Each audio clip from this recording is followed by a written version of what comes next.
sacrifício lá na cruz foi suficiente para mim. Meu coração inteiramente entrego a ti, pois tua graça me basta e sempre me bastará. Em 2 Coríntios 4, versículos do 1 ao 6.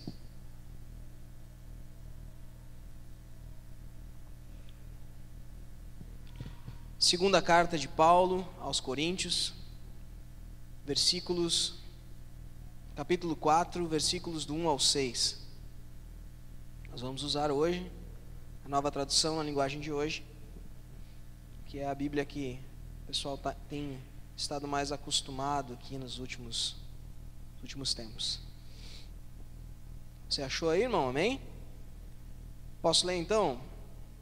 Diz o seguinte, 2 Coríntios 4, versículo 1, começa assim: Deus, na sua misericórdia, nos deu esta tarefa, e é por isso que nunca ficamos desanimados. Nós rejeitamos tudo que é feito escondido e tudo que é vergonhoso. Não agimos de má fé, nem falsificamos a mensagem de Deus. Pelo contrário, agimos sempre abertamente, de acordo com a verdade, e assim as pessoas têm uma boa impressão de nós que vivemos na presença de Deus. Porque se o evangelho que anunciamos está escondido somente para os que estão se perdendo. Eles não podem crer, pois o Deus desse mundo conservou a mente deles na escuridão. Ele não os deixou ver a luz que brilha sobre eles, a luz que vem da boa notícia a respeito da glória de Cristo, o qual nos mostra como Deus realmente é. Pois nós não anunciamos a nós mesmos, nós anunciamos Jesus Cristo como o Senhor, e a nós como servos de vocês por causa de Jesus. O Deus que disse que da escuridão brilha a luz é o mesmo que fez a luz brilhar no nosso coração, e isso para nos trazer a luz do conhecimento da glória de Deus, que brilha no rosto de Jesus Cristo. Amém? Amém. Quem viu o videozinho que eu coloquei hoje, né? A gente colocou às 5h30, apavorado, né? 6 horas quase entrou o vídeo, né? Pouca gente. Pessoal, eu queria falar com vocês hoje sobre a importância da glória de Deus, né? Há um tempo atrás, alguns meses atrás, nós fizemos um culto todo falando a respeito dessa glória. Inclusive entrou em uma série de pregações essa definição de glória de Deus, né? E você pode encontrar aí no nosso canal, né? Você vai procurando lá, você vai encontrar essa pregação. Mas chegamos juntos à conclusão de que a glória de Deus nada mais é do que a vitória do nosso Senhor Jesus Cristo sobre a morte e a manifestação de Deus nesse mundo através da redenção da humanidade através de Cristo Jesus. Essa é a glória de Deus manifesta nesse mundo, uma vez que glória é sinônimo de vitória. Então é a vitória de Deus sobre o pecado, né? E vencendo o pecado, o nosso próprio Deus, Jesus Cristo, nos dá a justificação dos nossos pecados. Logo, eu pergunto para vocês, qual é a importância dessa glória a Deus? Nós estamos falando aqui, irmãos, de uma carta de Paulo ao povo de uma igreja que se reunia em Corinto. E nós já falamos muitas vezes sobre essas cartas de Paulo a Corinto. E eu não vou aqui hoje, mais uma vez, fazer uma longa reflexão a respeito de tudo que acontecia em Corinto, de toda a história das cartas, mas rapidamente, irmão. Paulo, ele escreve a primeira carta aos Coríntios, que é relacionada na Bíblia, na coleção de livros que a Bíblia nos traz, em resposta a uma carta de questionamentos que a igreja de Corinto faz. Essa carta de questionamentos que chega até Paulo, ela também, por sua vez, é em resposta a uma primeira carta que não se reuniu, né, na Bíblia, que não foi encontrada. Ou seja, Paulo teria então escrito aproximadamente 4 cartas, pelo menos que se tem notícia, né, fazendo a leitura das 2 cartas que a gente tem na Bíblia. Paulo escreve então a primeira carta, falando a respeito de uma doutrina, a respeito de algo que estava se perdendo na igreja de Corinto, uma cidade que era conhecida por causa da sua grande imoralidade. Imoralidade nos seus mais diversos aspectos, principalmente a respeito da imoralidade sexual. Existia até mesmo uma expressão chamada corintianizar, que queria dizer, né, que quando a pessoa estava praticando atos imorais. E o que acontece? Paulo escreve uma carta repreendendo eles. Essa carta é questionada, né, através de uma segunda carta que chega até Paulo, e ele escreve a sua primeira carta de Paulo aos Coríntios. Essa carta de Paulo aos Coríntios, ela traz alguns direcionamentos muito específicos.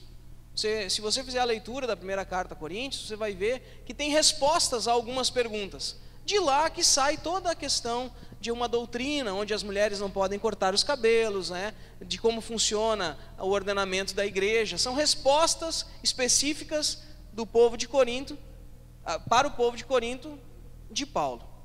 O que acontece? Depois disso, Paulo escreve uma terceira carta. E essa terceira carta, ele menciona aqui nesse texto, falando que é uma carta que ele foi muito duro. E ele foi tão duro com a igreja, que a igreja se ofendeu. Olha para a pessoa que está do teu lado aí. Você conhece alguém assim, irmão? Se ofendeu. A igreja se ofendeu, se magoou com Paulo. Paulo ouviu notícias de que a igreja estava chateada. E não só estava chateada, mas a igreja começou a questionar com que autoridade Paulo estava falando a respeito dessas coisas. Eu não sei que tipo de coisa é, meu irmão. Mas eu sei que Paulo tem um desejo no seu coração de retornar à cidade de Corinto. Porque Paulo queria fazer as pazes. Paulo queria que ficasse tudo bem entre ele e a igreja. Uma vez que foi ele que apresentou pela primeira vez o Evangelho, e você pode ver isso, né, em Atos dos Apóstolos, quando ele viaja duas vezes pela cidade de Corinto. Mas Paulo não consegue retornar à igreja, não consegue retornar à cidade de Corinto, e envia essa carta, que é a segunda carta de Paulo aos Coríntios, que nós lemos agora uma parte dela. Por que é importante a gente falar sobre esse contexto, irmão? Porque não existe nada que esteja na Bíblia que seja seguro nós aplicarmos os textos sem avaliarmos o seu contexto. Avaliarmos o contexto da Bíblia, nós dizemos o seguinte: quem escreveu, para quem escreveu e o que eles viviam nesse momento. Por isso nós trouxemos isso mais uma vez. Pensem comigo. Paulo escreve a respeito de coisas duras que estava acontecendo de errado dentro da igreja. E o comum, e o que aconteceu na igreja de Corinto, é que eles questionaram a autoridade de Paulo. Não sei se você já passou por isso, mas alguém já veio te repreender a respeito do que está fazendo, e você pensou assim: mas quem ele pensa que é para falar isso para mim? Não é assim que funciona? Não é minha mãe?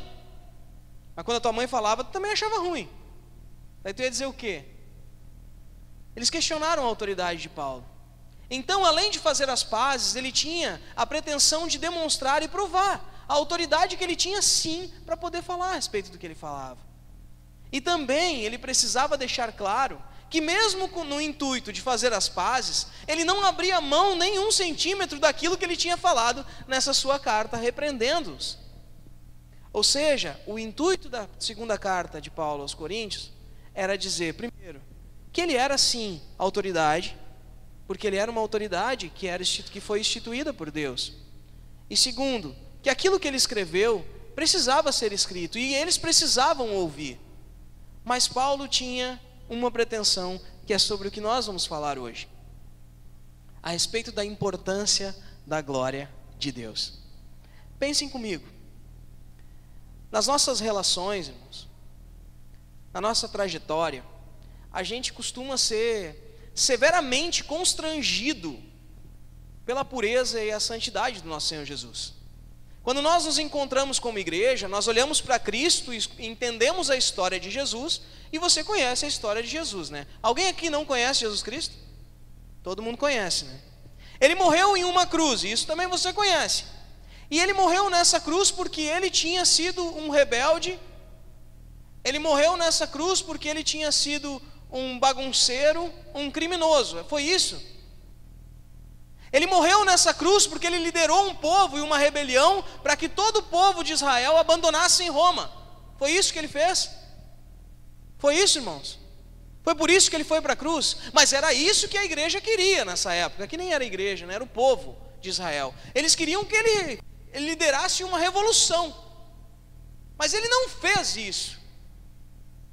E pasmem, porque ele não fez isso, o seu próprio povo o julgou e o empurrou para uma cruz. E ele morre como um criminoso, em meio a dois malfeitores. Ele crucificado, ele recebe sobre ele o peso do pecado de toda a humanidade. Naquele ato de compaixão, naquele ato de amor, naquele ato de fidelidade à missão do Pai, ele se apresenta como Filho de Deus, como o Cordeiro de Deus que foi morto para justificar o pecado da humanidade. E ele, sem dar um pio, sem ter um gemido, sem ter um questionamento, como um cordeiro, como uma ovelha muda levado ao matadouro, ele morre diante de todas aquelas pessoas que ele pregava, que ele fazia milagres e que viam a sua glória. Pergunto para vocês, irmãos, ele fez isso para nos salvar dos nossos pecados. Quando nós entendemos que aquela morte que foi a morte de Cristo na cruz era pelo nosso pecado, quando nós entendemos que hoje vivemos em comunhão, que hoje vivemos como igreja, porque ele morreu primeiro, quando nós entendemos aquele que nos diz que aquele que te bater numa face, tu dá a outra face, e ele não simplesmente diz isso, mas ele foi pregado, ele não foi esbofeteado. E ele, assim como ele mesmo ensinou, ele está fazendo. E isso é tão raro nos dias de hoje, né, meu irmão? Aquele que ensina, aquele que explica, colocar isso em prática é tão raro nos dias de hoje. Quando ele começa a colocar isso em prática e ele vê que aqueles que com ele dividiram o pão o abandonam, porque tem medo de passar pelo mesmo que ele. E hoje nós como igreja nos reunimos e nos dizemos cristãos, filhos de Deus, em nome de Jesus. E nós que seguimos a Cristo, somos apegados na nossa vida e nas nossas vaidades em nós mesmos. E quando olhamos para a cruz de Cristo, queremos essa justificação, mas nós não queremos tomarmos a nossa cruz.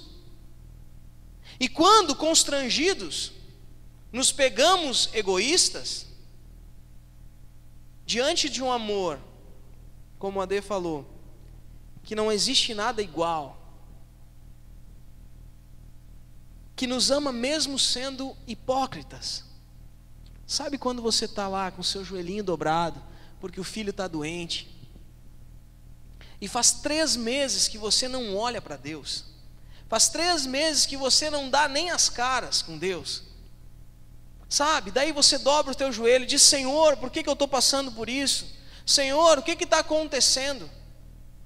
E aí, pensa comigo, irmão, você tem parente aí, não? Quem é que tem parente que mora aqui em Charqueados junto com você? Tem parente, não? Você fica doente, ele não vai te ver. Teus filhos fazem aniversário, não vai lá. Tu está sofrendo, ficou desempregado, não apareceu. Mas ele precisou de dinheiro emprestado para trocar de carro. E ele foi lá te pedir dinheiro emprestado. Como é que você recebe ele na tua casa? Como é que você recebe ele? Está apavorado porque estão cobrando, vão despejar, tem que ajudar a pagar o aluguel. E ele te mentia que a casa era dele. E ele bate lá. Oi. Oi, Jesus, sou eu de novo, meu filho está doente agora. É a mesma coisa, irmão. Só que a diferença é que Deus é Deus. E Ele é bom. E mesmo você sendo ruim, mau caráter, Ele vai lá e te abençoa. Porque Ele decidiu te amar primeiro. Ele decidiu te amar incondicionalmente. Porque Ele decidiu te amar de graça. Não por quem tu é ou pelo que tu faz. Mas simplesmente porque Ele é. E quando eu digo isso para você, que Deus não dorme. Ele tem acompanhado todos os teus atos. Inclusive nós vamos colocar no telão agora como foi o seu dia desde ontem até hoje aqui.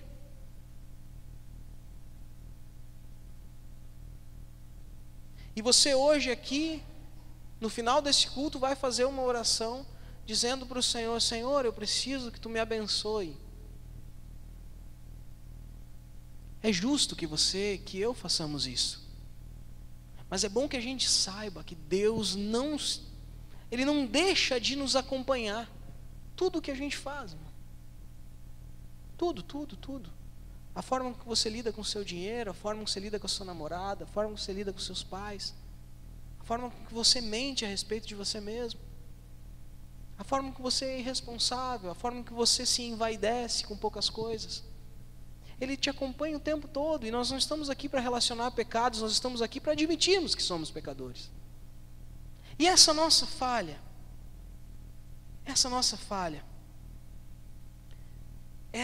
esse constrangimento que nós temos por estarmos errados, ele acompanha a vida do cristão todos os dias, irmão.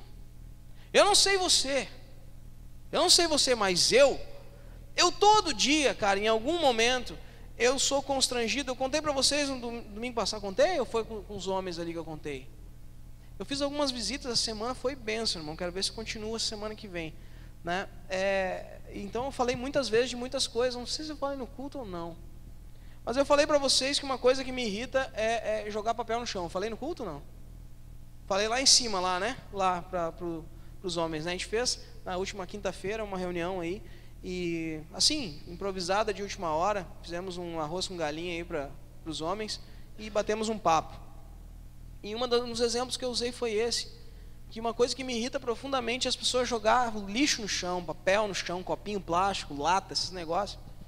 E eu vi em um determinado momento, lá eu fui no Parque Harmonia, e nós vimos, eu e a Jéssica, a Jéssica eu acho que nem passou até desapercebida, né?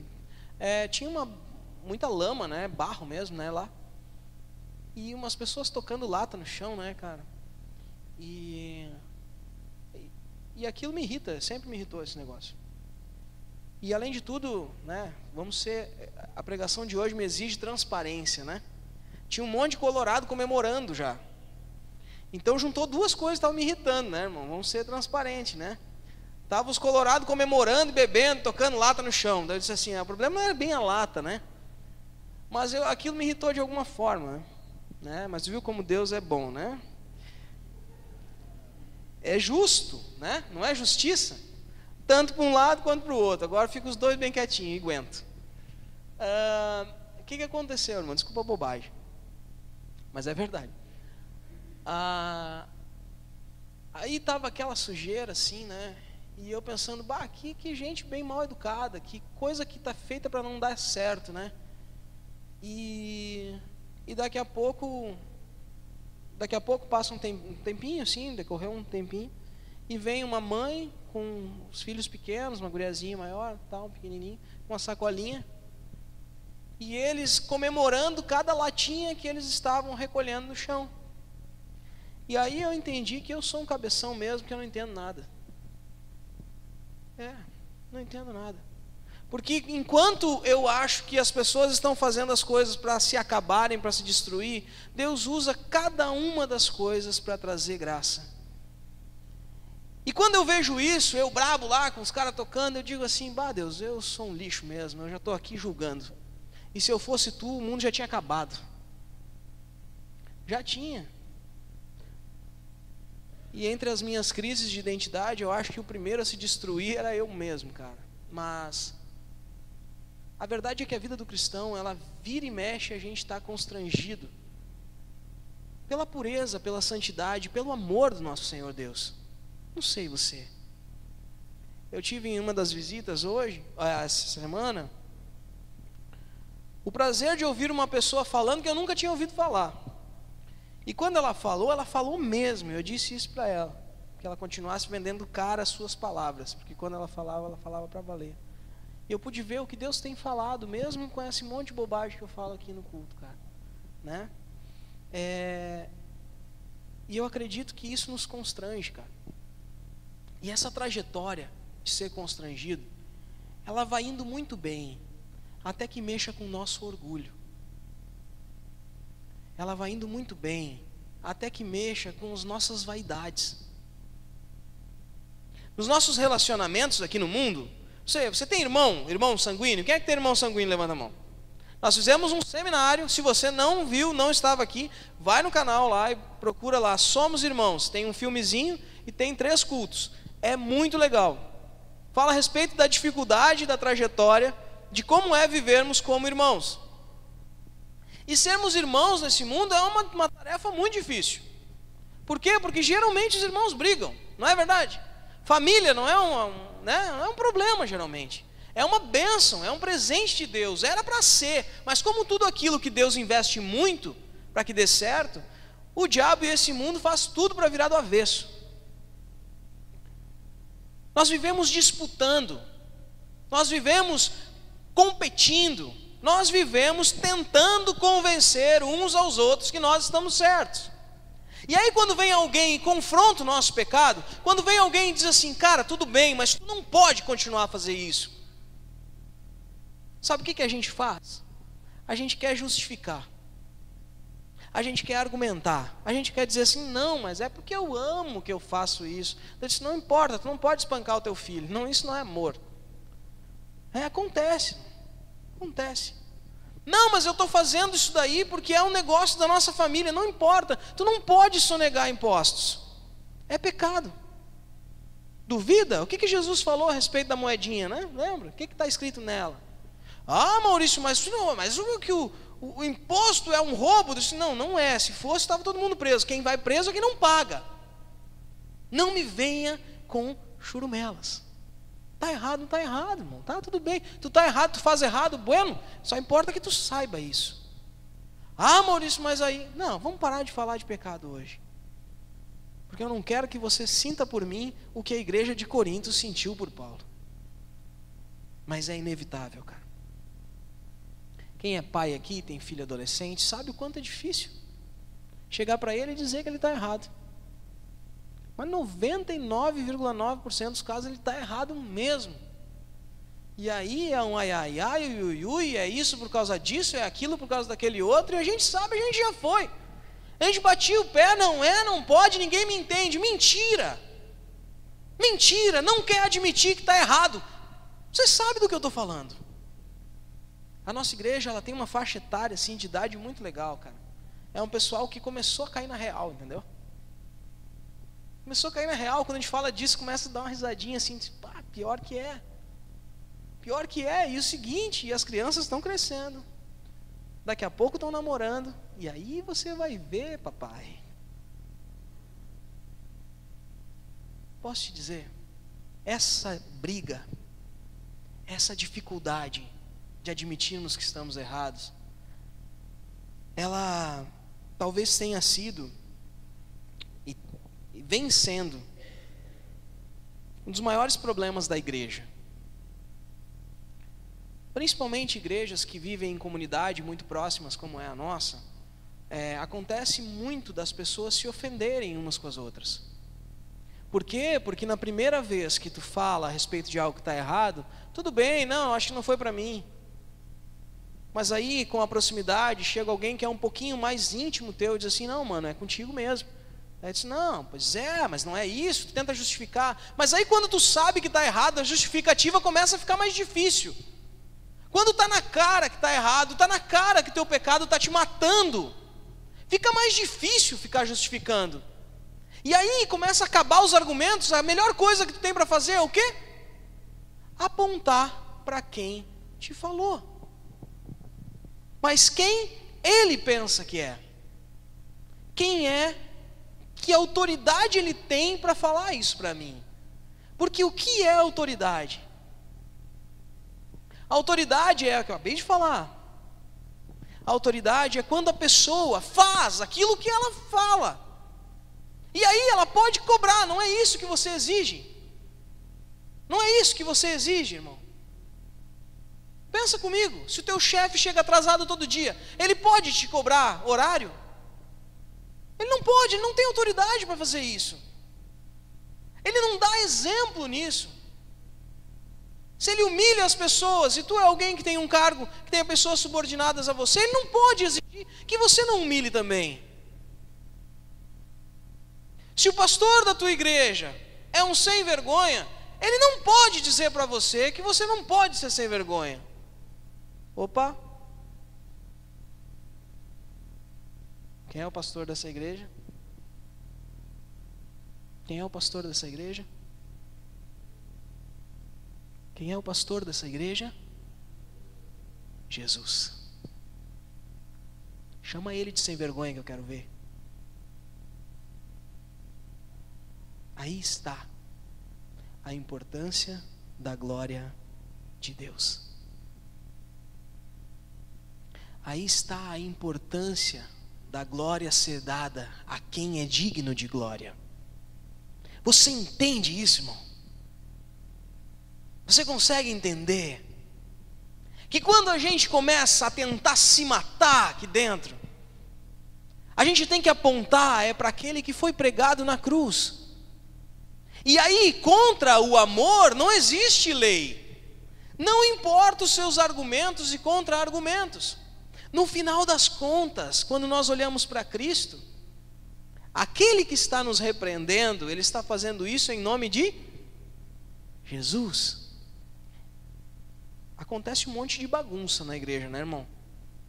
Tem gente que repreende coisas que Jesus não repreendia. Tem gente que se importa com coisas que Jesus não se importava.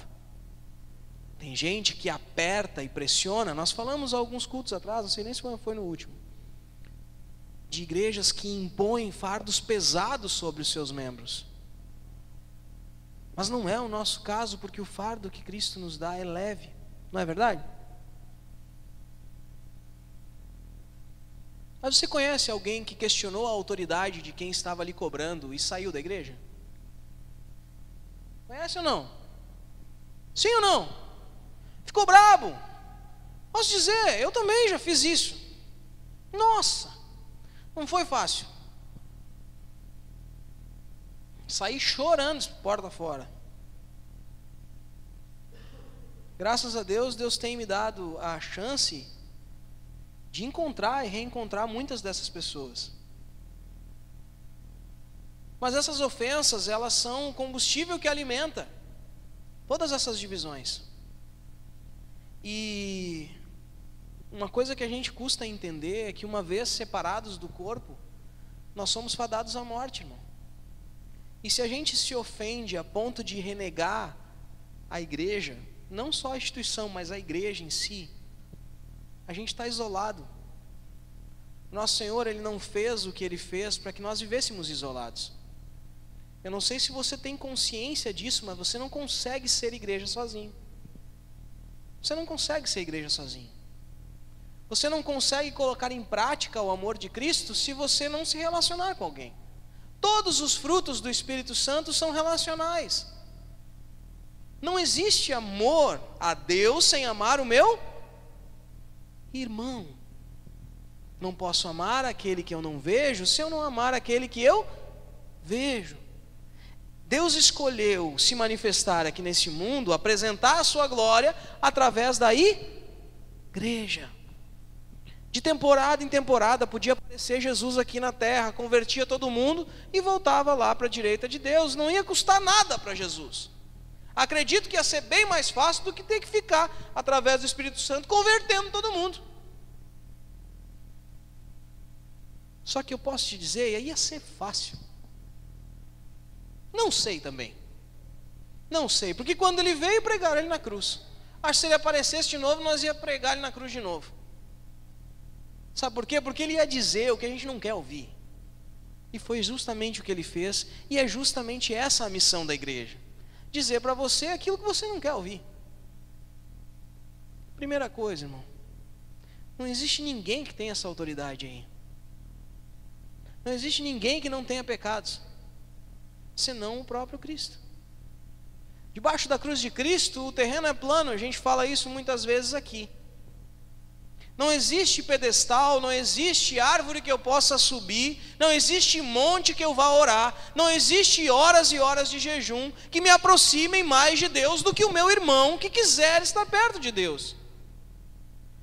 Mas nós vivemos em competição, e nós queremos ter mais autoridades, e para ter autoridade sobre os outros, nós apresentamos os nossos feitos. E o Lipe pregou sobre isso ontem, né, Lipe? Não, ontem tu falou assim, de dizer que fez isso, fez aquilo, mas na verdade não fez nada. Porque em teu nome eu curei, em teu nome, afasta-te de mim, vocês que só fazem o mal. Nós precisamos entender, irmãos. E o que esse texto diz? Quando Paulo escreve para Coríntios, ele fala a respeito da luz de Cristo, da luz que brilhou com a verdade. Ele diz no final que é isso para nos trazer a luz do conhecimento da glória de Deus que brilha no rosto de Jesus Cristo. Queria que você viajasse comigo um pouquinho para trás e abrisse lá em Atos dos Apóstolos, capítulo 9. Atos 9. E você conhece essa história. Eu vou ler assim, irmão, bem louco, que nem eu leio as coisas que você já sabe, tá? Atos 9 diz o seguinte: enquanto isso, Saulo não parava de ameaçar de morte os seguidores do Senhor Jesus. Ele foi falar com o grande sacerdote e pediu cartas de apresentação para as sinagogas da cidade de Damasco. Com esses documentos, Saulo podia prender e levar para Jerusalém os seguidores do caminho do Senhor, que moravam ali, tanto homens como mulheres. Mas, na estrada de Damasco, quando Saulo já estava perto daquela cidade, de repente, uma luz que vinha do céu brilhou em volta dele. Ele caiu no chão, ouviu uma voz que dizia: Saulo, Saulo, por que você me persegue?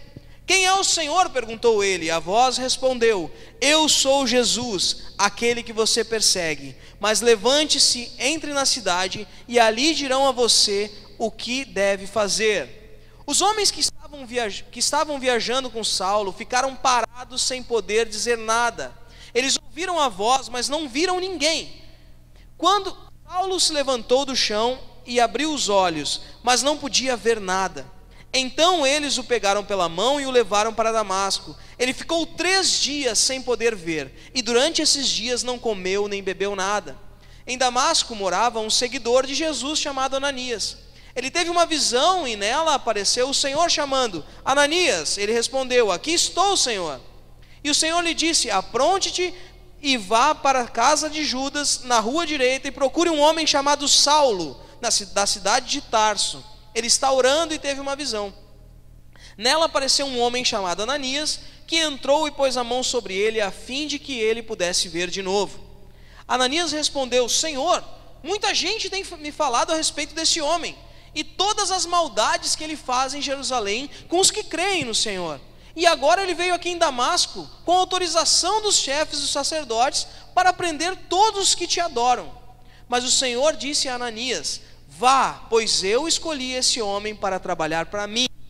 Fim de que ele anuncie o meu nome aos não-judeus, aos reis e ao povo de Israel. Eu mesmo vou mostrar a Saulo tudo o que ele terá que sofrer por minha causa. Eu mesmo vou mostrar a Saulo. Então Ananias entrou na casa de Judas, pôs as mãos sobre Saulo e disse: Saulo, meu irmão, o Senhor que me mandou aqui é o mesmo Jesus que você viu na estrada de Damasco.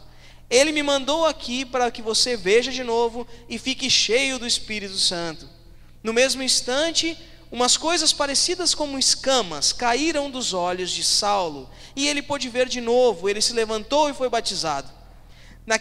Depois ele comeu alguma coisa e ficou forte como antes. Saulo ficou alguns dias com os seguidores de Jesus em Damasco, e começou imediatamente a anunciar Jesus nas sinagogas, dizendo: Jesus é o Filho de Deus. Jesus é o Filho de Deus. Irmãos, cansou? Mas você já conhecia essa história, né? Mas é bom a gente ler ela assim de novo, né? Pensem comigo, Paulo fala a respeito de uma luz, a luz de Deus que revela a glória do Pai. Ele fala que essa luz vai fazer com que eles consigam ver aquilo que eles não veem. Lembrem que Paulo era Saulo, e Saulo perseguia e mandava matar aqueles que seguiam o caminho do Senhor. Lembrem que Paulo está falando agora para um pessoal que questiona a autoridade dele. E lembra que eu estou dizendo para você hoje que a melhor forma de falar com alguém que está chateado com você, ou de falar para você que se ofende quando alguém questiona os seus pecados, é dizer para você o seguinte: a luz que brilhou sobre a minha vida, ela não era minha. Aquele que me revelou o que eu estou dizendo para vocês não fui eu. Aquele que eu estava perseguindo brilhou sobre a minha vida na estrada de Damasco. Ele veio sobre mim e me mostrou que, na verdade, mesmo vendo, eu era cego.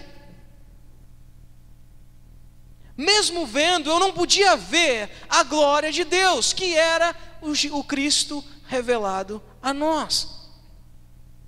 O Cristo, o Messias, aquele que viria para me provar que Deus era Deus, aquele que viria para me provar que eu sou pecador, aquele que viria para me provar que eu preciso da redenção e do amor de Cristo, que eu preciso abandonar uma vida de pecado e que por mim mesmo eu não consigo. Aquele que vem e me mostra quem eu sou. Eu reconheço que Ele é. Só que não me basta reconhecer. Eu fiquei cego 3 dias. E cego 3 dias eu não comi e não bebi porque eu já não sabia mais quem eu era. Não foi a luz que brilhou em volta dele, e que há quem diga que fez ele cair do cavalo, que fez com que ele entendesse, mas não. Foi alguém que Deus usou para chegar nele e dizer: Saulo, eu sou Ananias, a quem Deus enviou. O mesmo Deus que falou contigo na estrada de Damasco. Eu vim orar por você, para que você veja de novo. Pensa comigo, irmão. O próprio Cristo apareceu para ele na estrada, mas não foi o Cristo que revelou para ele toda a verdade que ele aprendeu nos dias que ele ficou com os seguidores de Jesus em Damasco. Imagina um cara que mandava prender e matar os cristãos, cara. Que tipo de coisas ele precisava ser tratado? Que tipo de coisas ele era questionado? Imagina você com os teus pecadinhos. Aí você sai ali na rua, vem uma luz sobre você. Jesus aparece e diz para você o seguinte: por que tu está fazendo isso da tua vida?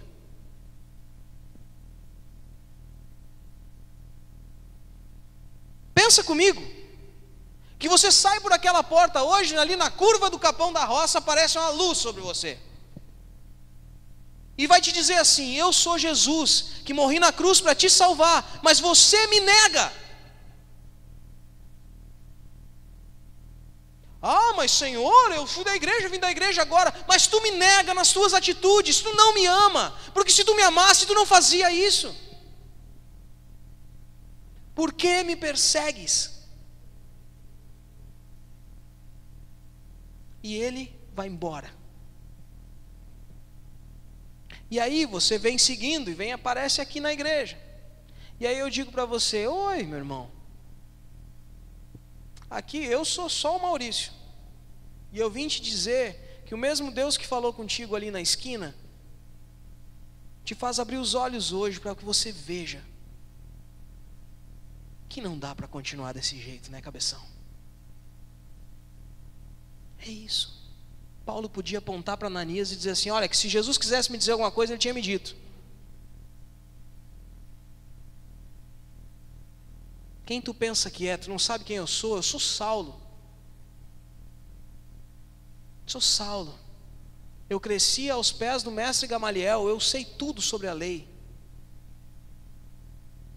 Eu ando por todos os lugares, anunciando aquilo que de fato é a verdade e perseguindo aqueles que se rebelaram contra o templo. Mas Paulo olhou para ele e despido de quem ele era, porque aqueles que se encontram com Jesus entendem quem são, e diz: estou com fome, agora eu posso ver, vou comer, vou ficar forte e vou aprender. E imediatamente depois de aprender, ele saiu por aí dizendo: Jesus é o Filho de Deus. Eu não sou ninguém. Esse é o Paulo que está dizendo para eles: o que eu preciso agora aqui é avaliar por que esse pessoal ficou ofendido. Poxa, eu sou transparente, cara.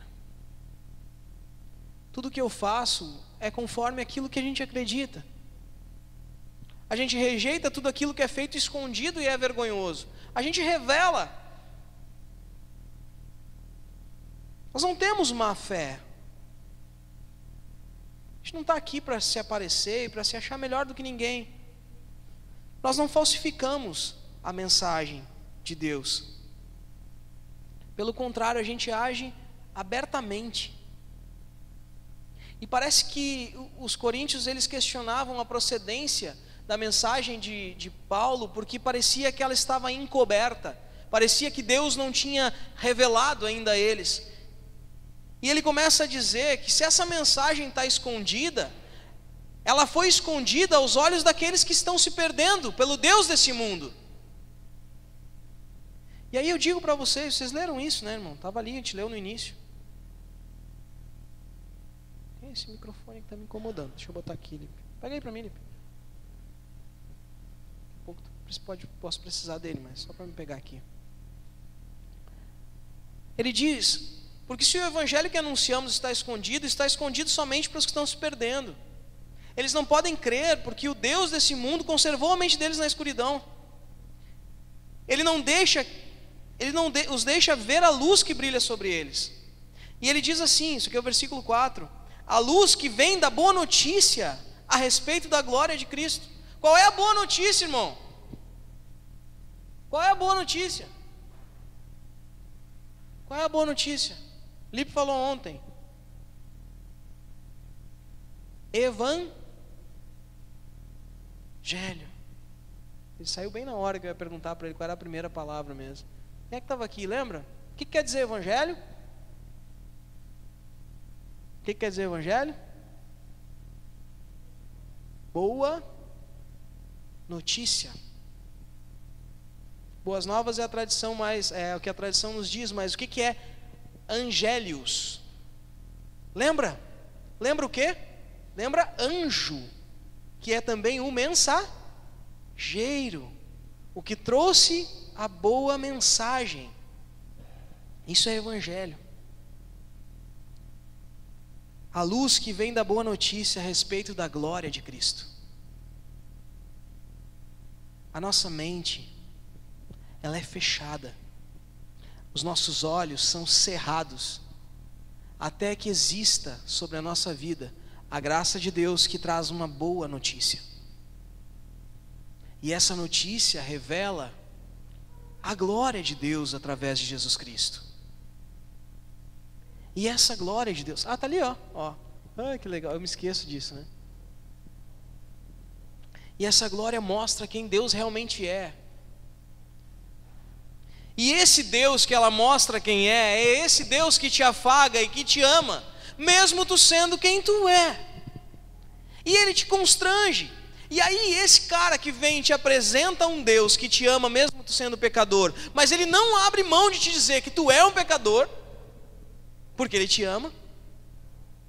Esse Deus faz com que a tua mente ou se abra para Ele, ou se feche para Ele. Quando eu digo para você que não existe evangelho sem cruz, não existe cruz sem transformação, e não existe transformação sem amor, e o amor é abrir mão da própria vontade, eu quero te dizer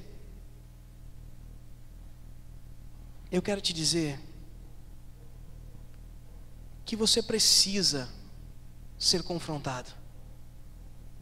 Você precisa que alguém mande uma mensagem que entre assim, no meio das duas sobrancelhas e diga para você: cara, que lixo, que imundície, tanto orgulho, tanta vaidade, tanto desprezo com as coisas de Deus, tanto desvalor aquilo que tem tanto valor. Olímpio, o que quer dizer a primeira parte da palavra evangelho mesmo? Bom. Mensagem. Se tu tá ligado que evangelho também é a palavra para anjo, por isso que é mensagem, é mensageiro, né? Ele estava no banheiro e não ouviu. A gente precisa dessa mensagem, sabe? A gente precisa que entre aqui dentro. Aqui, para sair daqui pensando assim: poxa, por quê, cara?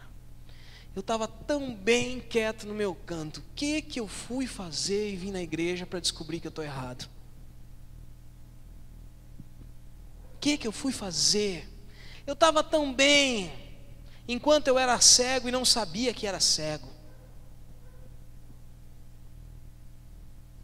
Só que Paulo, sabendo que isso é um tipo de mensagem que deixa as pessoas chateadas, ele diz o seguinte, versículo 5: pois nós não anunciamos a nós mesmos, nós anunciamos a Jesus Cristo como Senhor, e a nós mesmos como servos de vocês. Entende? Você consegue entender? Você consegue entender? Cutuca a pessoa que está do teu lado aí. Essa pessoa que tu cutucou, por causa de Cristo, ela te serve. Ela vive te servindo. Ela abre mão da própria vontade dela para te ajudar. Ela abre a mão dos seus próprios interesses para te ajudar. Ela tem vivido uma vida que não é mais dela para te ajudar. Ou deveria, não é? E se ela não faz isso essa hora, cara, existe brasas vivas fritando os miolos. Porque ela deveria fazer isso. Porque se ela te ama, como ela diz que ama a Deus, ela deveria estar se entregando por ti. Tu ficou chateado com ela uma vez porque ela falou para ti isso. Ela apresentou uma boa notícia para você, que você não precisa mais ser escravo do pecado. Só que você se ofendeu porque ela disse que você é escravo do pecado. Mas não é ela que está dizendo isso. É o Senhor a quem ela serve que diz isso. Porque ela também é. E da mesma forma que Deus disse que brilha a luz sobre as trevas, Ele vai fazer brilhar essa luz sobre a tua vida. Ele vai fazer brilhar essa luz sobre a tua vida. Mas desculpa, Ele usa a igreja para fazer isso. Porque se Ele quisesse aparecer para você na esquina do Capão da Roça, Ele faria. Ia te dar um cagaço, coisa muito feia. Mas Ele está dizendo para você hoje: ei, quem venceu fui eu. Esse que está falando no microfone é mais um igual a você. E aí não tem por que ficar bravo comigo não, irmão, nem com Paulo. Quer ficar bravo com alguém? Fica com quem tem a autoridade para te dizer o que diz. E aí, é você, não sou eu. Jesus Cristo, Ele detém toda a glória de trazer luz sobre o teu conhecimento, a glória dele que brilha sobre a tua vida, te faz ver aonde você está e o que você está fazendo. Paulo vai dizer que nós somos só potes de barro, mas aquilo que tem dentro de nós é um tesouro espiritual muito precioso, que deixa claro a diferença de quem somos para quem Ele é. Porque tem coisas que você já disse para pessoas que você ama, que não pode ter saído de dentro de você. Lembra quando Pedro disse para Jesus: Tu és o Cristo, o Filho de Deus? Quando Jesus perguntou para Pedro: E tu, quem dizes que eu sou?